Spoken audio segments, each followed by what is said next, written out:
Hello everyone, my name is Manish Kumar Yadav and I'm botany faculty. I have 5 years plus experience. Today in this lecture we are going to discuss a very basic topic but a little bit it is complex. It is DNA fingerprinting which is also called as DNA profiling. तो इस topic को हम लोग जो है समझने वाले हैं इस लेक्चर में। और ये जो वीडियो है ये हिंदी प्लस इंग्लिश लैंग्वेज में होगा, ये सॉलिडली इंग्लिश में नहीं है। ठीक, तो हम लोग इस पर्टिकुलर लेक्चर में सबसे पहले वो कॉन्सेप्ट देखेंगे कि डीएनए फिंगरप्रिंटिंग में कौन से वो नॉर्मल कॉन्सेप्ट्स हैं, कौन से वो जनरल कॉन्सेप्ट्स हैं। देन हम लोग उसके बेसिक स्टेप्स पे आएंगे कि डीएनए फिंगरप्रिंटिंग बेसिकली कौन से स्टेप्स में कंप्लीट होता है। चलिए, तो सबसे पहले हम लोग डीएनए फिंगरप्रिंटिंग का मतलब समझ लेते हैं। डीएनए फिंगरप्रिंटिंग जिसको हम लोग डीएनए प्रोफाइलिंग भी बोलते हैं, जैसा कि मैंने अभी बोला था, it is also called as DNA profiling. DNA profiling. तो DNA profiling का मतलब क्या होता है?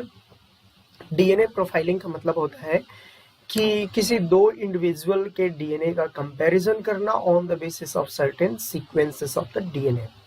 क्योंकि हर एक ह्यूमन का एक अपना यूनिक डीएनए होता है जो कि दूसरे ह्यूमन में नहीं होता है। वो यूनिकनेस को जो कंपेयर करते हैं हम लोग, उसी को बोलते हैं डीएनए फिंगरप्रिंटिंग। अब ये कौन सी जगहों पे ऐसा हम लोग कर सकते हैं? फर्स्ट तो अगर किसी भी तरीके का क्राइम सीन हो, है ना, तो क्राइम सीन पे जैसे कि अगर कहीं मर्डर हुआ है तो वहाँ पे सस्पेक्ट्स के डीएनए का मैचिंग किया जाता है। जो डीएनए हमें जो क्राइम स्पॉट है वहां से मिलता है, उसका सस्पेक्ट के डीएनए के साथ मैचिंग किया जाता है।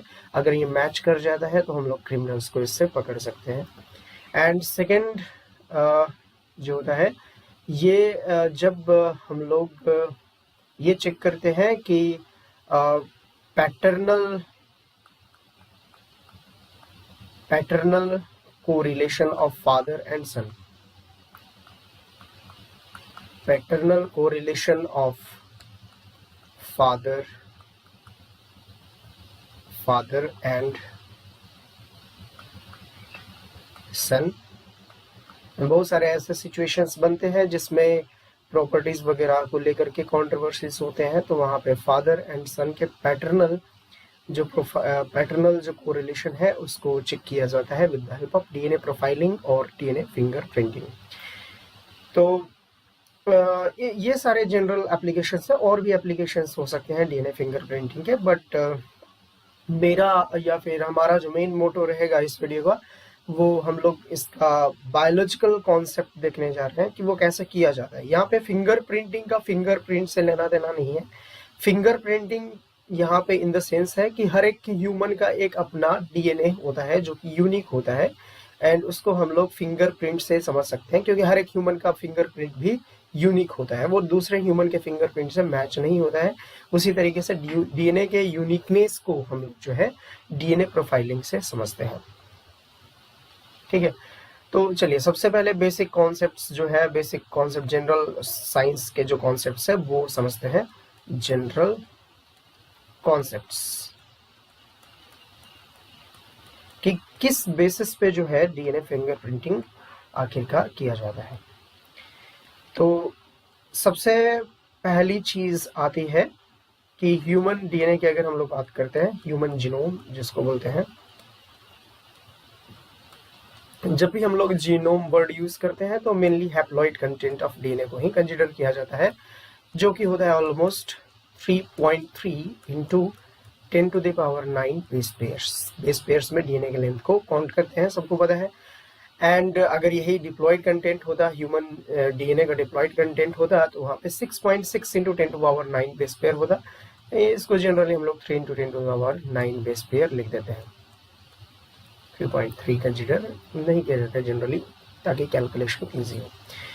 तो यहाँ पे एनसीईआरटी में भी मेंशन है ये चीज कि जैसे ही हम लोग ह्यूमन जीनोम का, जो कि गैमेट के पर्टिकुलरली डीएनए की बात करते हैं, अगर उसका डेंसिटी डिपेंडेंट सेंट्रीफ्यूगेशन किया जाता है तो उसमें अगर जो हम लोग बात करते हैं कि ग्राफ बनता है, तो इस ग्राफ में क्या हम लोग करते हैं, यहाँ पे क्या देख रहे हैं कि डेंसिटी डिपेंडेंट सेंट्रीफ्यूगेशन किया जाता है डीएनए का डेंसिटी डिपेंडेंट सेंट्रीफ्यूगेशन।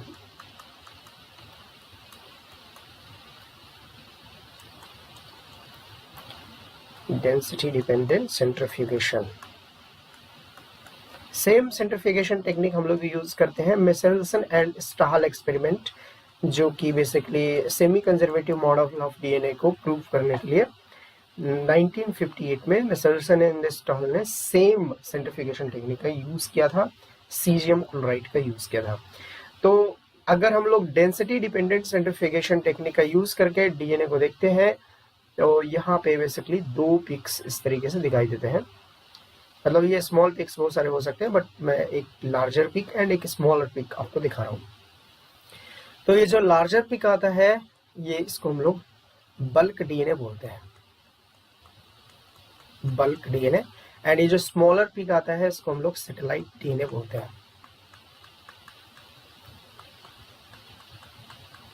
ठीक, तो ये जो बल्क डीएनए होता है बेसिकली ये ऑलमोस्ट हम लोग समझ सकते हैं, क्योंकि इस लार्जर पिक है तो डीएनए का ऑलमोस्ट 99.9% होता है। एंड सैटेलाइट डीएनए जो यहाँ पे कंसीडर करते हैं वो है 0.1%। ठीक है, मतलब इस पर्टिकुलर ग्राफ का अगर हम लोग मीनिंग निकालें, रेफरेंस जो इन्फ्रेंस है वो निकालें, तो इसका मीनिंग ये है, मीनिंग हम लोग इस ग्राफ का ये समझते हैं कि ऑलमोस्ट जो 99.9% डीएनए है ह्यूमन का, वो सेम है सारे ह्यूमन बीइंग्स में। ठीक है, 99% DNA is same in all humans, ठीक है, सारे ह्यूमंस में 99.9% डीएनए सेम होता है। एंड ये जो 0.1% है, जिसको हम लोग यहाँ पे सैटेलाइट डीएनए लिख रहे हैं, 0.1% is unique in all humans. ये सारे ह्यूमंस में यूनिक होता है 0.1%। तो मतलब अगर हमें चेक करना है किसी दो ह्यूमंस के डीएनए के यूनिकनेस को पता करना है, डिफरेंस पता करना है, दो ह्यूमंस के डीएनए में डिफरेंस पता करना है, तो डिफरेंस कहाँ से पता चल सकता है? इस बल्क डीएनए से पता नहीं चलेगा, क्योंकि ये इसका मास बहुत बड़ा है। ठीक है, और अगर हम लोग इसका सीक्वेंसिंग करने जाएंगे, then it will be very very difficult for us to sequence the entire DNA, क्योंकि आपने ह्यूमन जीनोम प्रोजेक्ट में पढ़ा है कि वो कितना लॉन्ग प्रोसेस था, कितना कॉम्प्लेक्स प्रोसेस था, जहाँ पे डीएनए का सीक्वेंसिंग किया गया था। हालांकि सीक्वेंसिंग के बहुत सारे न्यू टेक्निक्स आ चुके हैं जिसमें इजिली डीएनए का सीक्वेंसिंग किया जा सकता है, बट यहाँ पे जो 0.1% जो यूनिक डीएनए है, इसका सीक्वेंसिंग कर पाना, सीक्वेंसिंग नहीं किया जाता है बेसिकली, यहाँ पे कुछ अलग तरीके के मेथड्स का यूज किया जाता है, बहुत इजी मेथड्स का यूज किया जाता है, जिससे हम लोग दो ह्यूमंस के डीएनए के यूनिकनेस से डिफरेंस पता कर लेते हैं कि हाँ यहाँ पे डिफरेंस है। मतलब अगर हम लोग 3 × 10⁹ बेस पेयर्स लिए थे, तो अगर इसका हम लोग 0.1% निकालते हैं, 0.1%, 100 आ जाएगा। ठीक, तो 0.1% में ये पॉइंट इधर आ जाएगा, तो यहाँ पे भी 10 आ जाएगा। ठीक, सॉरी 10 आ जाएगा। तो यहाँ पे 3 0 नीचे है, तो इसको कट करेंगे आप ऊपर वाले से, तो आ जाएगा 3 × 10⁶ बेस पेयर डीएनए जो है, इसमें हमें डिफरेंस पता चलता है। तो जो 3 × 10⁶ बेस पेयर डीएनए है, इसी में हमें पता करना है कि ह्यूमन के डीएनए में डिफरेंस कहाँ पे है। ठीक है, तो एक चीज आपको दिमाग में बिल्कुल सेट करके रखना है कि डीएनए प्रोफाइलिंग में या फिर डीएनए फिंगरप्रिंटिंग में कहीं पे भी हम लोग डीएनए का कंप्लीट सीक्वेंसिंग नहीं कर रहे हैं, या फिर कहीं पे भी सीक्वेंसिंग नहीं कर रहे हैं। हम लोग बेसिकली क्या कर रहे हैं, एक ऐसा अप्रोच यूज करने जा रहे हैं जिसमें सीक्वेंसिंग हमें ना करने पर भी दो ह्यूमंस के डीएनए का डिफरेंस पता चल जाए, या फिर अगर एग्जैक्टली मैच हो जाता है, देन वही हम लोगों को मैच करना हो तो मैच हो जाएगा। तो ये है डीएनए फिंगरप्रिंटिंग का बेसिक कॉन्सेप्ट कि ऐसे हम लोगों को काम करना है। ठीक, तो अगर हम लोगों को फर्दर सैटेलाइट डीएनए के ऊपर ही काम करना है, तो और भी बहुत सारे ऐसे कॉन्सेप्ट्स होते हैं जिसके बेसिस पे ही हम लोग सैटेलाइट डीएनए को समझ सकते हैं, अदरवाइज सैटेलाइट डीएनए को हम लोग समझ नहीं सकते हैं। तो वो बेसिक कॉन्सेप्ट्स क्या है वो भी हम लोग समझते हैं कि सैटेलाइट डीएनए से रिलेटेड कॉन्सेप्ट्स क्या है। चलिए, तो वो सारी चीजों को हम लोग समझते हैं। तो देखिए, सबसे पहले हम लोग यहाँ पे बात करते हैं डीएनए का पॉलीमॉर्फिज्म जो होता है। Polymorphism, polymorphism. तो पॉलीमॉर्फिज्म को समझ सकते हैं हम लोग, बट उससे पहले हम लोगों को एक जो पॉलीमॉर्फिज्म से रिलेटेड एक और कॉन्सेप्ट जो एनसीईआरटी मेंशन करता है उसको हम लोग समझते हैं। पॉलीमॉर्फिज्म तभी समझ में आएगा जब आपको वो जनरल कॉन्सेप्ट समझ में आएगा that is related to the polymorphism. Concept behind polymorphism.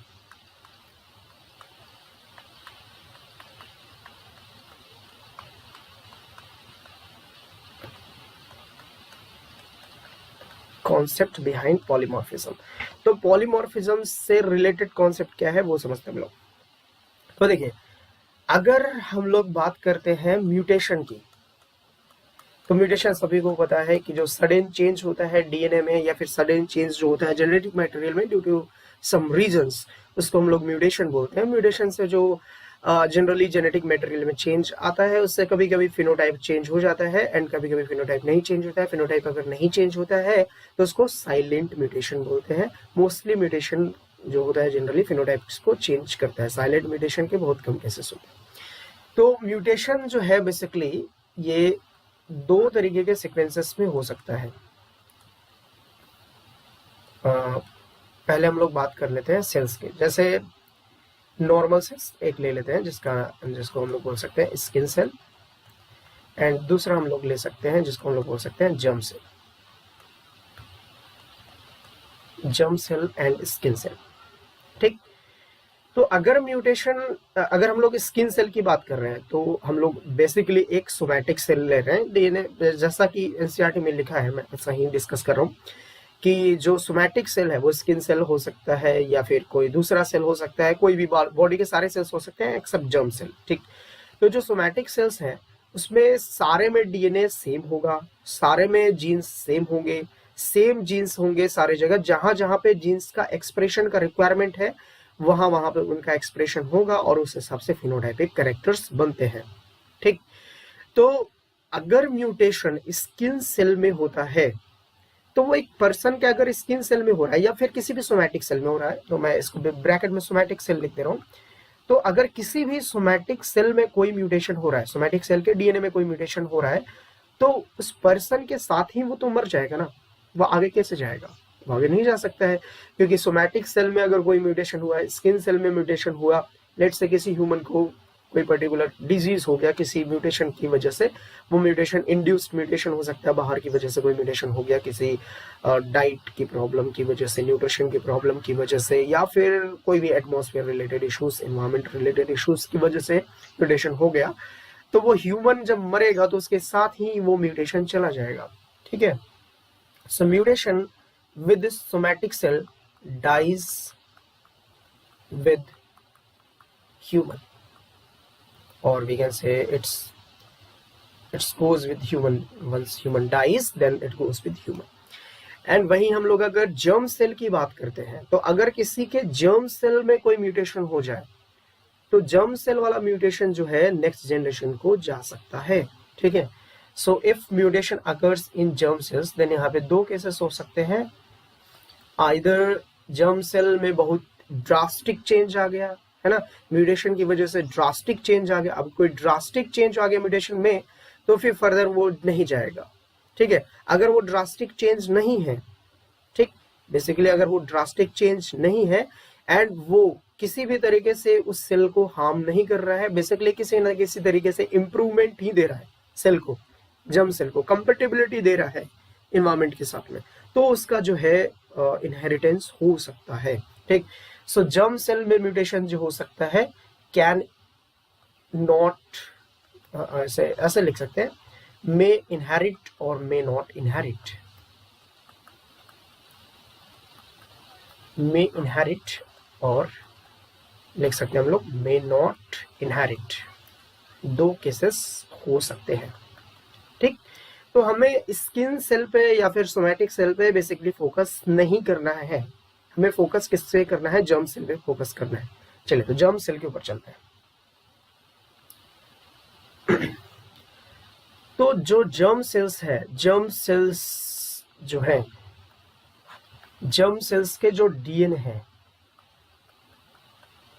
जो डीएनए है उसमें 2 रीजन्स होते हैं। सभी को पता है डीएनए में 2 रीजन्स होते हैं, आपने ट्रांसलेशन के टाइम पे पढ़ा, सॉरी ट्रांसक्रिप्शन के टाइम पे पढ़ा होगा। There are 2 reasons in the case of eukaryotes, prokaryotes में नहीं होता है, यूकैरियोट्स ह्यूमंस पढ़ रहे हैं हम लोग, है ना। सो एक्सॉन्स होता है एंड इंट्रॉन्स होता है। एक्सॉन्स जिसको हम लोग बोलते हैं coding sequences, coding sequences, and introns जिसको हम लोग बोलते हैं non coding sequences, non coding sequences.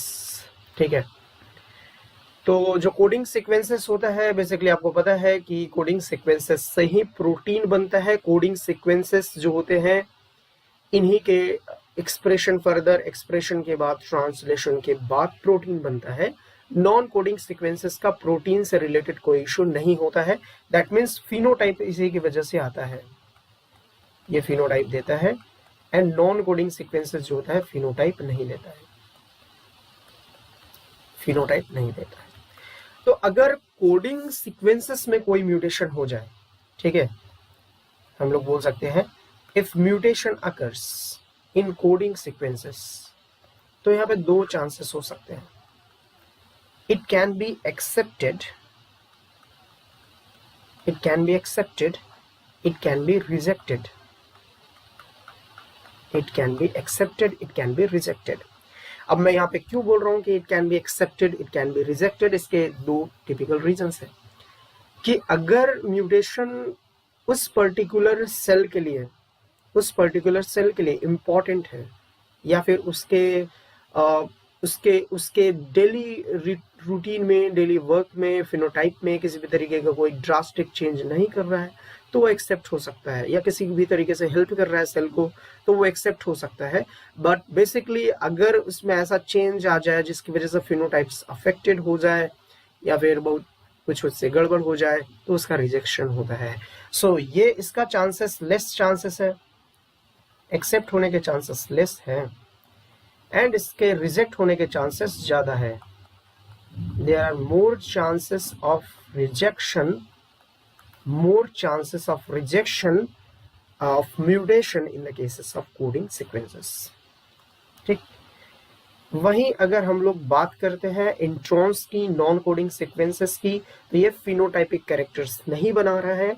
If mutation occurs in non coding sequences, if mutation occurs in non coding sequences, then accepted, it is accepted, it is accepted। ठीक है, सो introns में basically जो है जनरली म्यूटेशंस होते हैं, और mutations वो accept कर लिए जाते हैं बिकॉज इसका कोई ड्रास्टिक चेंज नहीं आता है उस सेल के लाइफ में। ठीक है, सो अगर हम लोग बोल सकते हैं तो एनसीईआरटी इसके बारे में लिखता है कि जो नॉन कोडिंग सीक्वेंसेस होते हैं उसमें हाई डिग्री ऑफ पॉलीमॉर्फिज्म होता है। हाई डिग्री ऑफ पॉलीमॉर्फिज्म होने का मतलब पॉलीमॉर्फिज्म म्यूटेशन की वजह से आता है, तो बहुत ज्यादा म्यूटेशन की वजह से एक्यूमुलेशन ऑफ म्यूटेशन हो जाता है। ठीक है, सो हर एक जनरेशन में कुछ ना कुछ म्यूटेशंस आ रहे हैं, ऐसे ही चलते चलते चलते चलते बहुत सारे जनरेशंस के बाद बहुत सारे म्यूटेशंस का एक्यूमुलेशन हो जाता है। ठीक है, so in non coding sequences too much accumulation of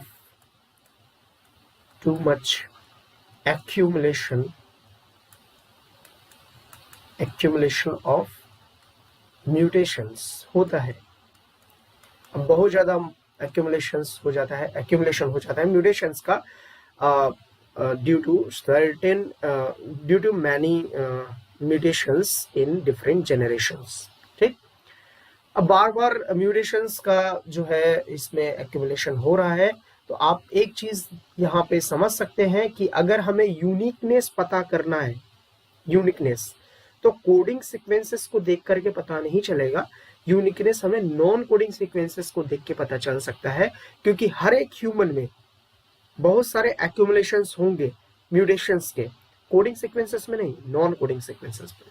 ठीक है, कोडिंग सीक्वेंसेस में तो इजीली हम लोगों को पता है मोस्ट ऑफ द टाइम वहां पे रिजेक्ट हो रहा है, तो वहां पे म्यूटेशंस का ज्यादा एक्यूमुलेशन नहीं होगा। अगर वहीं नॉन कोडिंग सीक्वेंसेस देखते हैं तो हर एक ह्यूमन में अलग अलग जनरेशंस में अलग अलग हम लोग बोल सकते हैं अलग अलग लाइंस में अलग अलग डिफरेंट वहां पे जनरेशंस हैं, सब में बहुत ज्यादा म्यूटेशन का एक्यूमुलेशन हुआ है, तो सब में यूनिकनेस तो होगा, और यूनिकनेस कहाँ पे होगा, इंट्रॉन्स में होगा।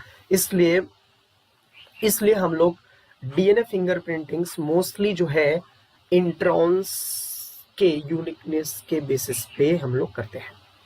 ठीक है, तो ये चीज आपको बिल्कुल क्लियर हो गया होगा कि डीएनए फिंगरप्रिंटिंग में हम लोग किसका यूज करते हैं, इंट्रॉन्स का यूज करते हैं। बिकॉज इंट्रॉन्स में जो म्यूटेशंस है उसका एक्यूमुलेशन होता है, क्योंकि इंट्रॉन्स इजिली म्यूटेशंस को एक्सेप्ट कर लेते हैं। ठीक है, अभी आते हैं हम लोग पॉलीमॉर्फिज्म के ऊपर। पॉलीमॉर्फिज्म, अब पॉलीमॉर्फिज्म जो है ये डीएनए का ही रिलेटेड टर्म है, polymorphism of DNA, polymorphism of DNA. And polymorphism के बारे में आपको पता होगा, पॉलीमॉर्फिज्म का मतलब होता है कि डिफरेंट फॉर्म्स में प्रेजेंट होना, पॉलीमॉर्फिज्म है। ठीक है, मॉर्फिज्म वर्ड मॉर्फोलॉजी से आ रहा है, आपको समझ में आ रहा है, पॉली मतलब बहुत हो गया। ठीक, तो पॉलीमॉर्फिज्म मतलब डीएनए में जो है different changes, different structural variations हम लोग पॉलीमॉर्फिज्म बोलते हैं। तो पॉलीमॉर्फिज्म कहीं ना कहीं जो हम लोग बोल सकते हैं this is a result of mutation की वजह से ही हो सकता है।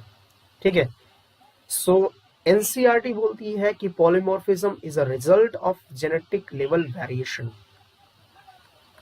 Genetic level variation. पॉलीमॉर्फिज्म क्या है, जेनेटिक लेवल वेरिएशन है।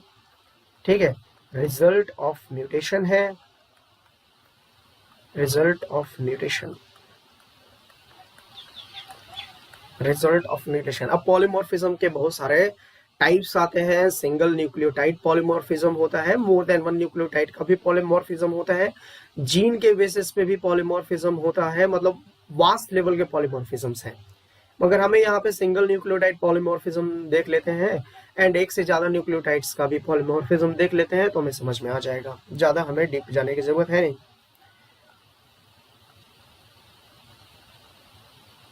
ठीक है, चलिए, तो यहाँ पे मैं जो है सिंगल न्यूक्लियोटाइड पॉलीमॉर्फिज्म के बारे में आपको बता रहा हूँ।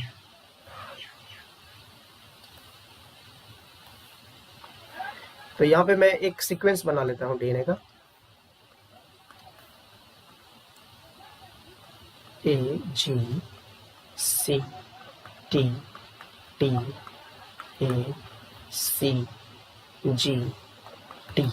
अब ये मैंने एक सीक्वेंस बना लिया। अब ये सीक्वेंस जो है, ठीक है, ये सीक्वेंस जो है इसमें बस मुझे हल्का सा चेंज करना पड़ेगा। ये सॉरी, इसको जी में रहने देता हूँ।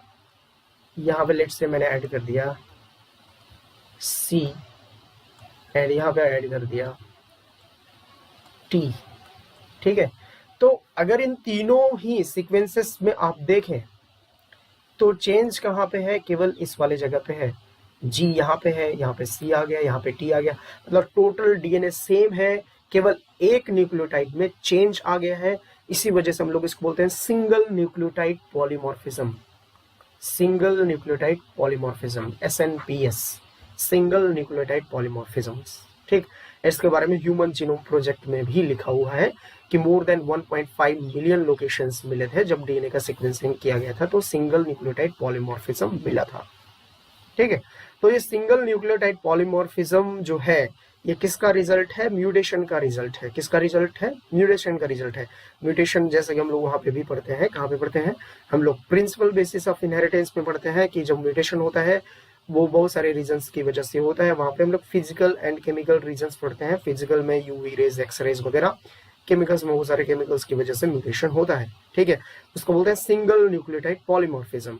अब पॉलीमॉर्फिज्म यहाँ पे आ रहा है, तो पॉलीमॉर्फिज्म से ही जो है हम लोग डीएनए फिंगरप्रिंटिंग को समझते हैं, ठीक है, ऐसे से समझते हैं हम लोग, ठीक। मगर वो हम लोग थोड़ा सा बाद में समझेंगे। ये आपको सिंगल न्यूक्लियोटाइड पॉलीमॉर्फिज्म का मतलब मैंने बता दिया।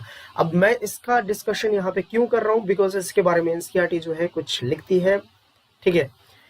वो क्या लिखती है वो हम लोग समझते हैं। जैसे ये यहाँ पे एक न्यूक्लियोटाइड में चेंज आया है, ये मोर देन वन न्यूक्लियोटाइड में जो ही चेंजेस आ सकते हैं। मैं थोड़ा सा चेंज कर देता हूँ और, ठीक है।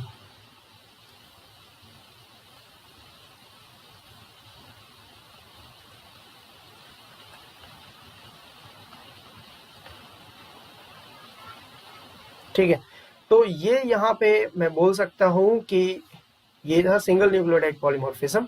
यहाँ पे एक ये बहुत ही डिफरेंट टाइप का म्यूटेशन हुआ है, लार्ज लेवल का पॉलीमॉर्फिज्म है, लार्ज लेवल जेनेटिक वेरिएशन है।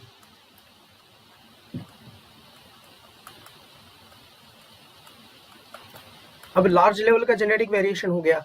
अब ये लार्ज लेवल का जेनेटिक वेरिएशन जो है, it can create different type of unique type of, we can say, or different phenotypic character, different phenotype, it can create different type of phenotype, ठीक है। अगर different type का phenotype create कर दिया इसने, तो ये अपने जो नॉर्मल जो जीन है उससे थोड़ा अलग होगा। नॉर्मल जीन, लेट से मैं एक ले लेता हूं,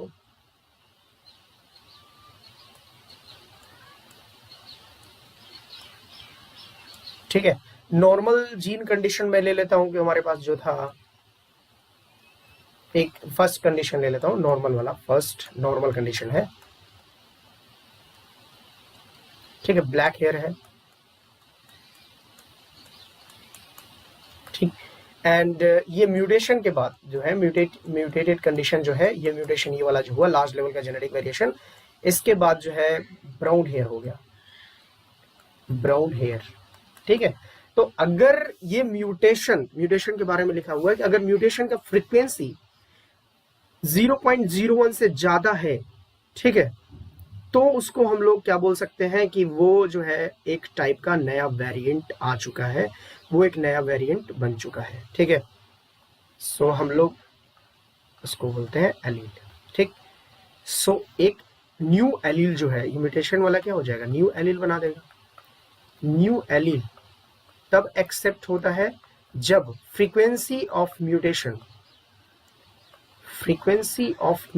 जो है, मतलब सेम टाइप का म्यूटेशन अगर इस फ्रीक्वेंसी से ज्यादा हो जाए तो उसको हम लोग क्या बोल देंगे, न्यू एलील बन चुका है।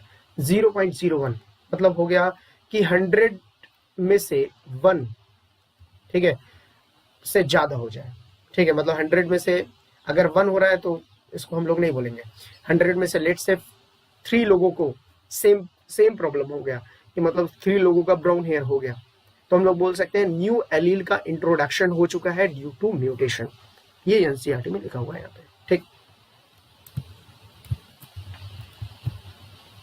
कि जो डीएनए फिंगरप्रिंटिंग का जो मेजर सिनेरियो जो है, हम लोग वो कहाँ पे देखते हैं, नॉन कोडिंग सीक्वेंसेस में देखते हैं। वहीं पे हम लोग सीक्वेंसेस को जो है कंपेयर करते हैं, डिफरेंसेस को कंपेयर करते हैं, दो ह्यूमन के डीएनए के डिफरेंसेस को कंपेयर करते हैं, ठीक है। अभी हम लोग यहाँ पे ये समझते हैं बेसिकली कि जो रेपिटेटिव डीएनए है वो क्या होता है। ओके, सो अभी हम लोग समझेंगे व्हाट इज रेपिटेटिव डीएनए।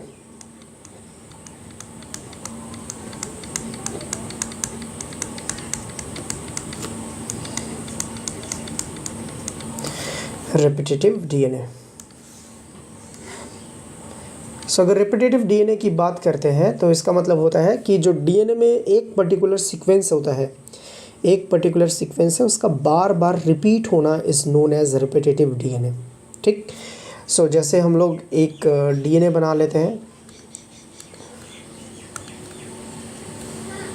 ठीक है, ये हम लोग एक डीएनए बना लिए हैं, इसमें 5 प्राइम एंड है, इसमें 3 प्राइम एंड है, ठीक। इसमें एक सीक्वेंस है AGTC, इस सीक्वेंस का बार बार रिपीटेशन हो रहा है यहाँ पे, ठीक है, इस सीक्वेंस का यहाँ पे बार बार रिपीटेशन हो रहा है। तो इस पर्टिकुलर डीएनए को हम लोग, जहाँ पे इसका सीक्वेंस बार बार रिपीट हो रहा है, इसको हम लोग रेपिटेटिव डीएनए बोलते हैं। इसको हम लोग क्या बोलते हैं? रेपिटेटिव डीएनए, ठीक। सो ये डीएनए लेट्स से ह्यूमन ए का है, this is the DNA of human A. And एक दूसरा ऐसा ही डीएनए होगा जिसमें हम लोग और ले लेते हैं,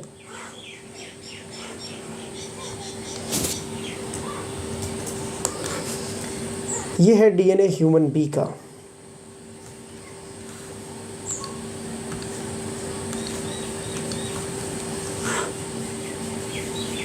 this is the DNA of human बी।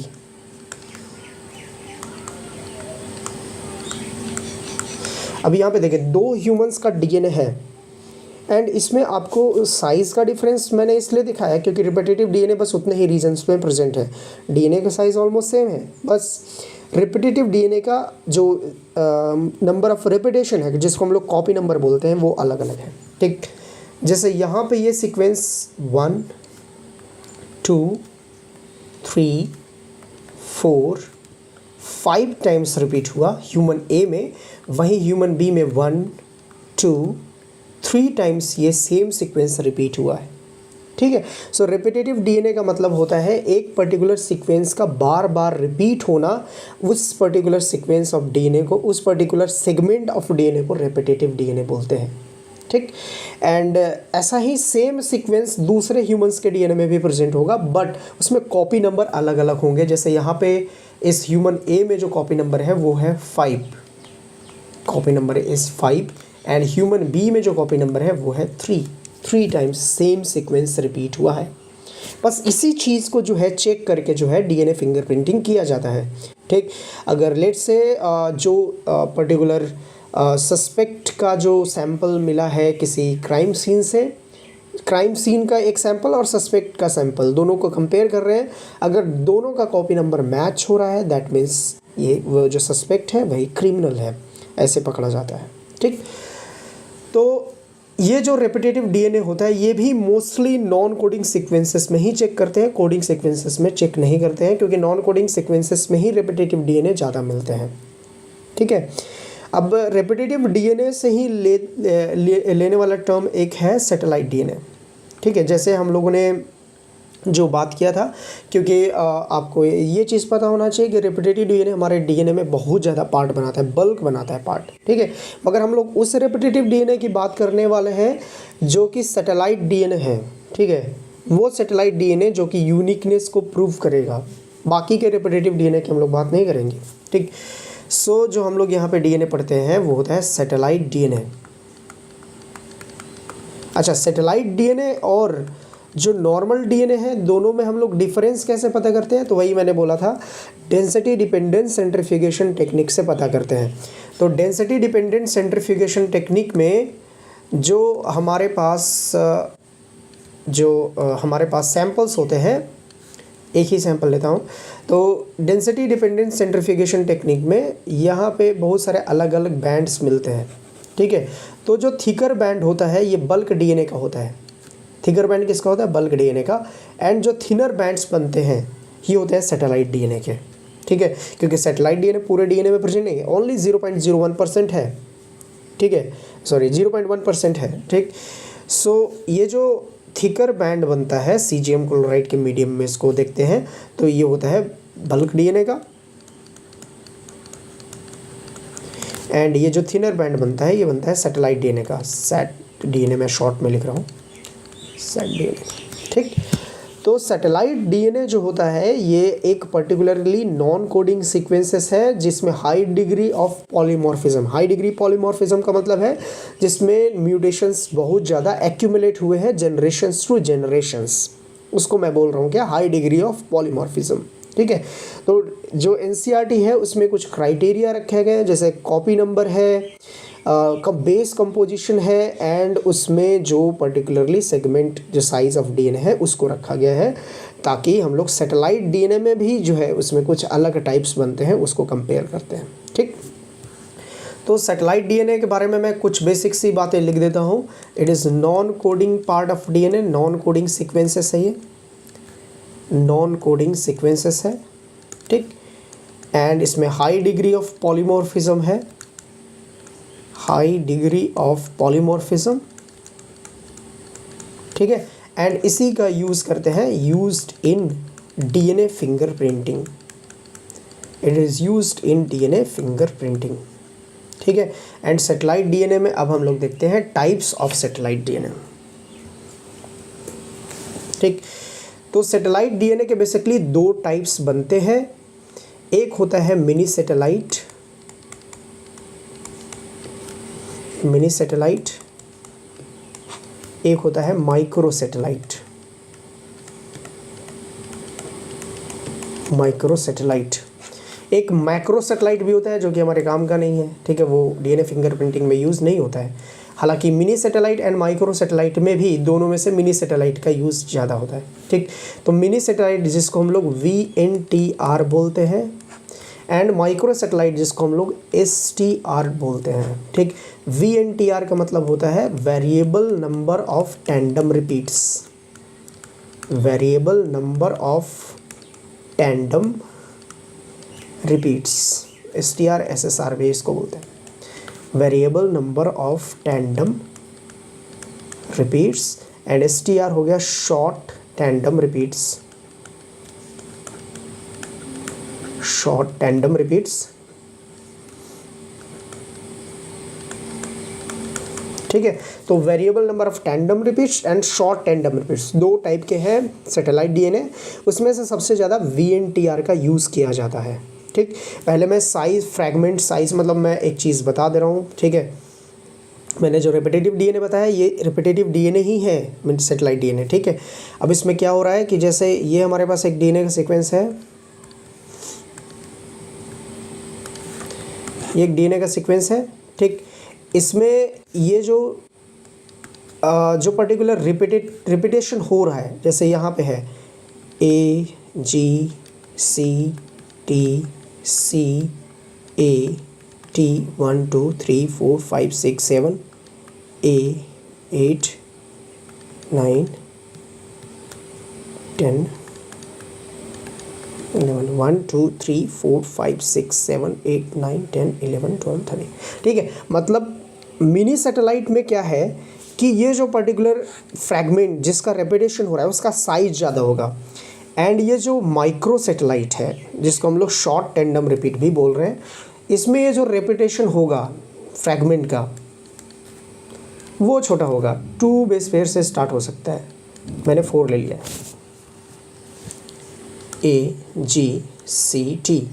अब ये AGCT बहुत बार रिपीट होगा, मतलब ये रिपीटेटिव डीएनए है ना, मैंने यहाँ पे स्पेस नहीं था इसलिए मैंने इसका बनाया नहीं है, ठीक है। ये मतलब बहुत बार ये भी रिपीट हो रहा है, variable number of tandem repeats and short tandem repeats भी बहुत बार रिपीट हो रहा है, क्योंकि short tandem repeats small fragments है, इनका जो इवैल्यूएशन है बहुत डिफ़िकल्ट होता है, इसलिए माइक्रो सैटेलाइट का ज़्यादा यूज़ नहीं होता है, मिनी सैटेलाइट का ज़्यादातर यूज़ होता है।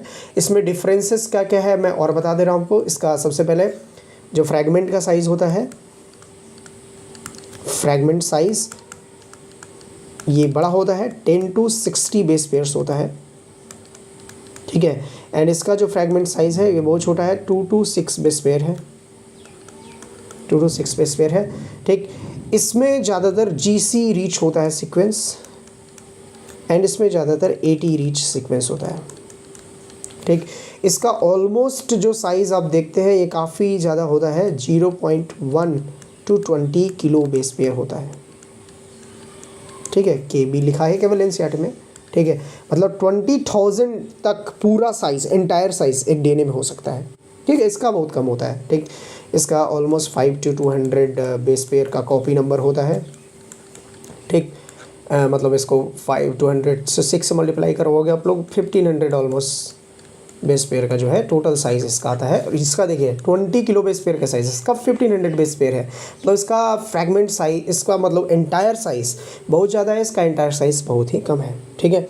तो शॉर्ट टैंडम रिपीट्स का यूज़ नहीं होता है, किसका यूज़ होता है, variable number of tandem repeats का यूज़ होता है। टैंडम रिपीट्स क्यों बोलते हैं इनको, क्योंकि ये रिपीट्स एक के बाद एक आते हैं, इसलिए इनको क्या बोलते हैं, टैंडम रिपीट्स बोलते हैं। ठीक है, तो variable number of tandem repeats जो होते हैं डीएनए में, उसका यूज़ करके अगर नंबर कितने बार एक ह्यूमन में रिपीट हो रहा है डीएनए में, कितने बार दूसरे ह्यूमन में रिपीट हो रहा है, अगर वो रिपीट्स मैच हो जाते हैं तो डीएनए मैच हो जाता है, अगर वो रिपीट्स मैच नहीं होते दैट मीन्स मैच नहीं होगा डीएनए। ठीक, सिंपल सा कॉन्सेप्ट है। ठीक है, तो अब हम लोग बेसिकली आते हैं स्टेप्स के ऊपर, स्टेप्स ऑफ डीएनए फिंगरप्रिंटिंग। ठीक, जो लास्ट में वेरिएबल नंबर वाला है वो हम लोग लास्ट में देखेंगे, वापस से रिपीट कैसे चेक करते हैं। ठीक, स्टेप्स की बात करते हैं तो फर्स्ट स्टेप आ जाता है isolation of DNA. Isolation of DNA, जो भी हमें डीएनए मिला है, वो डीएनए तो मिलेगा नहीं हमें डायरेक्टली, हमें सेल मिलता है कोई। ठीक है, तो सेल से हम लोग डीएनए को आइसोलेट करते हैं। सेल से डीएनए को निकालने के लिए सबसे पहले प्लाज्मा मेम्ब्रेन को डाइजेस्ट करना होता है, फास्फोलाइपेज से कर लेंगे। ठीक है, न्यूक्लियर एनवेलप को डाइजेस्ट करेंगे, प्रोटीएज लाइपेज वगैरह का यूज़ करके उसको डाइजेस्ट कर लेंगे, फाइनली हमारा डीएनए बाहर आ जाएगा। तो ये होता है isolation of DNA. Second step हो जाता है digestion of DNA. Digestion of DNA, हालांकि बहुत सारे ऐसे प्रोसेसेस होते हैं जिसमें आइसोलेशन करने के बाद डायरेक्टली डाइजेशन नहीं करके उसका एम्प्लीफिकेशन भी किया जाता है। तो कि कहीं कहीं पे सेकेंड स्टेप में एम्प्लीफिकेशन ऑफ डीएनए भी मिलेगा आपको। एम्प्लीफिकेशन वो प्रोसेस होता है क्योंकि डीएनए, हमारे पास सेल एक सिंगल है, उसमें एक सिंगल डीएनए है, तो डीएनए का मल्टीपल कॉपीज़ बना लेते हैं। उसके लिए PCR polymerase chain reaction technique का यूज़ करके उसके मल्टीपल कॉपीज़ बना लेते हैं, ताकि हम लोग मल्टीपल एक्सपेरिमेंट्स परफॉर्म कर सकें, हमारा डीएनए लूज़ ना हो। ठीक, सेकेंड स्टेप आता है डाइजेशन ऑफ डीएनए। इसके लिए हम लोग यूज़ करते हैं enzyme, that is restriction endonuclease enzyme. Restriction endonuclease enzyme. Restriction endonuclease enzyme DNA के स्पेसिफिक साइट्स पे कट करता है एंड मैनी फ्रैगमेंट्स बना देता है। मतलब हमारे पास एक डीएनए था, इस तरीके का स्ट्रक्चर था डीएनए का, एंड इससे हमारे पास बहुत सारे फ्रैगमेंट्स मिल जाते हैं। अब ये फ्रैगमेंट सिंगल स्ट्रैंड का नहीं होता है, सब डबल स्ट्रैंड के फ्रैगमेंट्स होते हैं। सब ये फ्रैगमेंट्स कैसे हैं, डबल स्ट्रैंड के हैं। ठीक, ये हो गया सेकेंड स्टेप। अब ये फ्रैगमेंट्स, इन फ्रैगमेंट्स को हम लोग एक पर्टिकुलर वे में, सीक्वेंस पर्टिकुलर वे में हम लोग इसको क्या करते हैं, अरेंज करते हैं। अरेंज करने के लिए थर्ड स्टेप यूज़ करते हैं जेल इलेक्ट्रोफोरेसिस टेक्निक का। जेल इलेक्ट्रोफोरेसिस,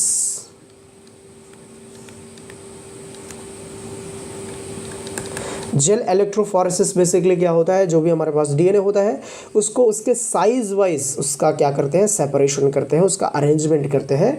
तो जेल इलेक्ट्रोफोरेसिस का टेक्निक आप लोग जो है बायोटेक्नोलॉजी में पढ़ेंगे कि एगारोस जेल वगैरह का यूज़ करके डीएनए के पोलैरिटी के हिसाब से साइज़ वाइज उसका सेपरेशन हो जाता है। स्मॉल साइज़ के जो फ्रैगमेंट्स हैं वो आगे मूव कर जाते हैं, लार्ज साइज़ के फ्रैगमेंट उसके पीछे रह जाते हैं, एंड जो हमारा जेल होता है उसमें डीएनए जो है अरेंज हो जाता है अपने साइज़ के अकॉर्डिंग। इसको हम लोग बोलते हैं जेल इलेक्ट्रोफोरेसिस। तो लेट्स से हमारे पास इस तरीके का कोई अरेंजमेंट बन जाता है।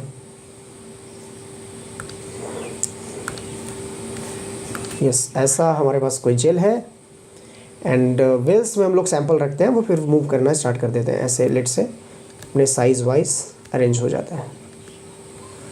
ठीक, इस तरीके से अरेंज हो गया। ठीक, डीएनए नेगेटिवली चार्ज होता है, पॉजिटिव की तरफ मूव करता हुआ चला जाता है।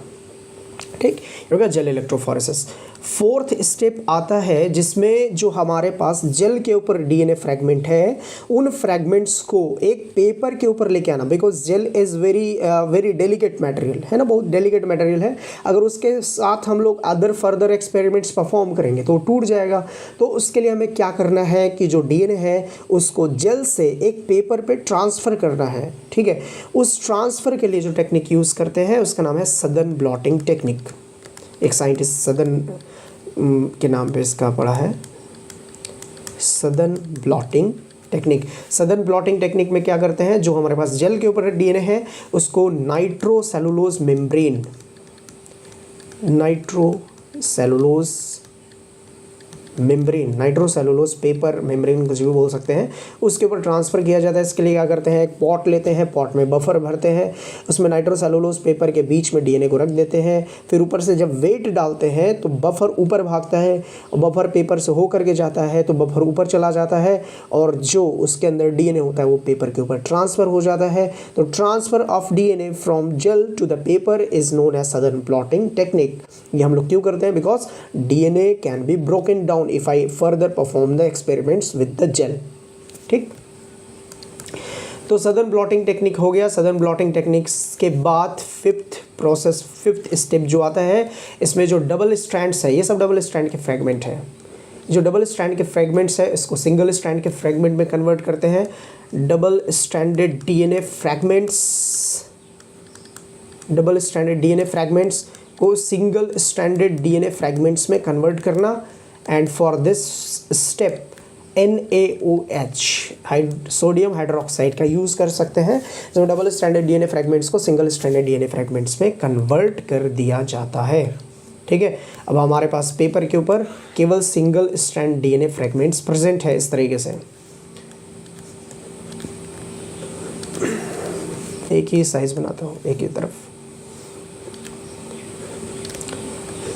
ये सब सिंगल स्ट्रैंड डीएनए फ्रैगमेंट्स हो गए हमारे पास। ठीक, अब इसके बाद यहीं पे हमारे पास एक टर्म आता है प्रोब का, radio active probe, radio active VNTR DNA probe. Probes RNA भी होते हैं मगर डीएनए हम लोग यहाँ पे यूज़ करते हैं क्योंकि डीएनए के साथ हम लोगों को कॉन्जुगेशन करवाना है। ठीक है, तो radio active VNTR DNA probe क्या होता है, बेसिकली जो हमारे पास लेट से हमारे पास एक सीक्वेंस था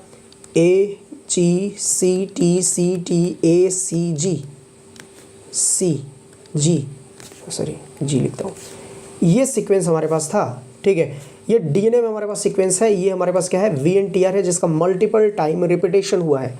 ठीक है, तो मल्टीपल टाइम रिपीटेशन हुआ है, इसका जो है कॉम्प्लीमेंट्री सीक्वेंस डीएनए फ्रैगमेंट हम लोग बना लेते हैं। ठीक है, जैसे ए के सामने क्या आ जाएगा, TC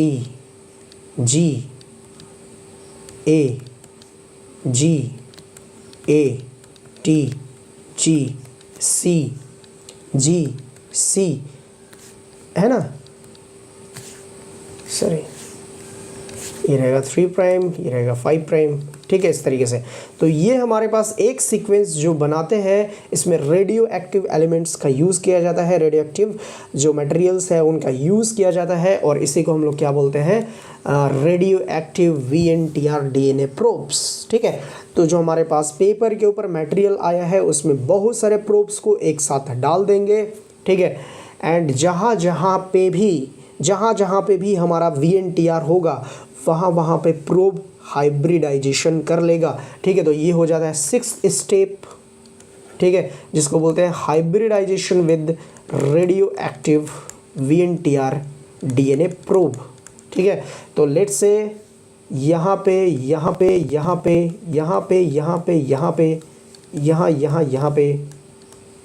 ठीक है, जहाँ पे भी VNTR होगा वहाँ पे radio active VNTR DNA probe क्या कर लेगा, हाइब्रिडाइजेशन बना लेगा, क्योंकि उसका कॉम्प्लीमेंट्री है वो, तो हमें पता चल जाएगा कि वो रिपीटेशन कितने बार हो रहा है। लेट्स से यहाँ पे कितने बार हाइब्रिडाइज हुआ, 3 बार, तो 3 बार यहाँ पे रिपीटेशन हुआ है, यहाँ पे 3, यहाँ पे भी 3, यहाँ पे 4 टाइम्स ये हाइब्रिडाइज हुआ, मतलब 4 टाइम्स ये रिपीट हुआ है, ऐसे हम लोग पता करते हैं। ठीक है, हाइब्रिडाइजेशन के बाद 7th स्टेप आता है जिसको बोलते हैं ऑटो रेडियोग्राफी में हम लोग एक्सरेज का यूज़ करके जो जितने बार रिपीट होता है उसका पता कर लेते हैं। This is known as auto radiography. ठीक है, अब एक बार मैं आपको मैच करने वाला प्रोसेस जो है वो बता दे रहा हूँ, लास्ट प्रोसेस है वो। ठीक है, तो जैसे यहाँ पे ये जो है हमें मिला है क्राइम सीन से सैंपल, और ये यहाँ पे 2 सस्पेक्ट्स का सैंपल मैं बना दे रहा हूँ। ठीक, एंड यहाँ पे बहुत सारे क्रोमोसोम्स बना दे रहा हूँ।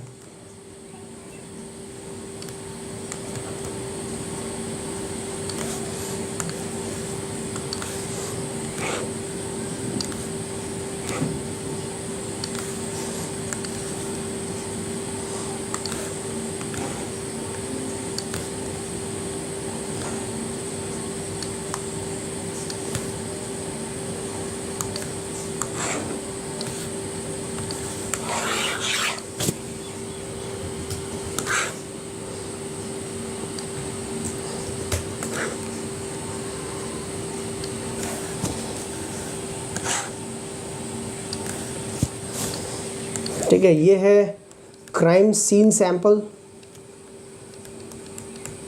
क्राइम सीन सैंपल है ये, एंड ये है सस्पेक्ट ए, सस्पेक्ट ए, ये है सस्पेक्ट बी, सस्पेक्ट बी। ठीक है, तो यहाँ पे क्रोमोसोम नंबर मैं लिख रहा हूँ, this is chromosome number 3, this is chromosome number 4, this is chromosome number 5। अब ये सब होमोलोगस क्रोमोसोम, उनके साथ होमोलोगस पेयर बनाएंगे ना, 3 4 5। ठीक, तो यहाँ पे रिपीटेशन हुआ है VNTR का 1 2 3 टाइम्स, यहाँ पे 1 2 टाइम, यहाँ पे 1 2 3 4 5 टाइम्स, यहाँ पे 1 टाइम, यहाँ पे 1 2 टाइम, यहाँ पे 1 2 3 4 टाइम। ठीक, सस्पेक्ट ए में 1 2 time, 1 time, 1 2 3 4 time, 1 2 3 time, 1 2 3 time, 1 time. यहाँ पे हुआ 1 2 3 time, 1 2 time, 1 2 3 4 5 time, 1 time, 1 2 time, 1 2 3 4 time. तो आप एग्जैक्टली समझ सकते हैं कि ये रिपीटेशंस किसका हुआ है, VNTR का। क्रोमोसोम नंबर 3 पे क्राइम सीन पे जो सैंपल मिला है, एक होमोलोगस क्रोमोसोम पे इस VNTR का 3 टाइम्स रिपीटेशन है, दूसरे होमोलोगस क्रोमोसोम पे 2 टाइम रिपीटेशन है। ठीक है, एंड ये किसके साथ मैच कर रहा है, सस्पेक्ट बी के साथ मैच कर रहा है। ठीक है, 4th वाले पे सस्पेक्ट बी के साथ मैच कर रहा है, 5th वाले पे सस्पेक्ट बी के साथ मैच कर रहा है। तो ईजिली यहाँ से हम लोग समझ सकते हैं कि जो इस पर्टिकुलर क्राइम में इन्वॉल्व था वो कौन सा सस्पेक्ट था, सस्पेक्ट नंबर बी था। ठीक है, तो इस तरीके से जो है पैटर्नल कोरिलेशन भी समझा जा सकता है, एंड इसके साथ ही जो क्रिमिनल्स होते हैं उसके बारे में भी हम लोग समझ सकते हैं। ठीक है, तो DNA फिंगरप्रिंटिंग में हम लोग बस इतना ही रखते हैं। Thank you so much for attending my lecture and listening though so much carefully. Thank you so much guys.